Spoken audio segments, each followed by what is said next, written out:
नमस्कार मित्रांनो, आज आपण एक्सरसाइज 2 जो लेसन नंबर 2 ची मेन एक्सरसाइज आहे ती बघूया. Choose the correct option. A complete angle contains dash right angles. म्हणजे किती राईट अँगल? तर कंप्लीट अँगल आपल्याला माहिती कितीचा असतो, आपण मागेच बघितलं 360 डिग्रीचा असतो कंप्लीट अँगल. ठीक आहे, इथेच दिलेलं आहे बघा.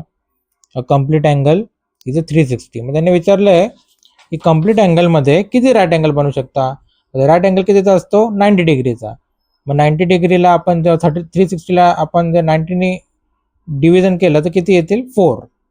90 90 म्हणजे 9 4 36. त्या हिशोबाने 4 राईट अँगल बनू शकतं कंप्लीट अँगलमध्ये. ठीक आहे. सेकंड क्वेश्चन आहे, if the straight angle is divided into 3 equal parts. Same. आता स्ट्रेट अँगल कितीचं आहे पहिले असं हे शोधण्यासाठी पहिले तुम्हाला कळावं लागेल की जे अँगल दिलंय ते कितीचं आहे. तर स्ट्रेट अँगल कितीचं असतं? 180चं. त्याला 3 इक्वल पार्ट्स मध्ये डिवाइड करू आपण. 3 इक्वल पार्ट्स म्हणजे 60 60 60. तर तो कोणता अँगल बनेल? तर 60 हा कोणता अँगल बनतो? नेहमी ॲक्यूट अँगल 90 डिग्रीच्या खाली. ठीक आहे. The starting point of ray OP and ray O Q is. Starting point कुठून चालू होतं? रेचं तुम्हाला शिकवलंय मी. रे शोधा एकदम सोपी असते. जे पहिला अक्षर असं जे सेम आहे जसं ओपी आणि ओ क्यू, तर ओ पासूनच त्याची ओरिजिन चालू होणार. ठीक आहे. स्टार्टिंग पॉईंट नेहमी काय राहील? ओ. म्हणजे स्टार्टिंगचा जो पहिला येतो तोच. आता dash is infinite on both the sides. Line.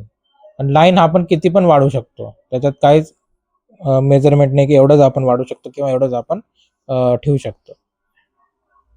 आता 91 डिग्री तुम्हाला मी पहिले सांगितलं राईट अँगल 90चा आहे. 90 पेक्षा कोणताही एक पण अंक वरती गेला तर तो सरळ जाईल ऑब्च्युस अँगलकडे. ठीक आहे. 180 हा आहे स्ट्रेट अँगल. 360 हा कम्प्लीट अँगल. 215 लक्षात ठेवा, 215 म्हणजे 360च्या खाली पण 180च्या वरती हा नेहमी आपला रिफ्लेक्स अँगल बनतो. आणि 90 डिग्री हा नेहमी आपल्याला राईट अँगल बनतो. ठीक आहे. एकदम सोपं आहे. Match the pair.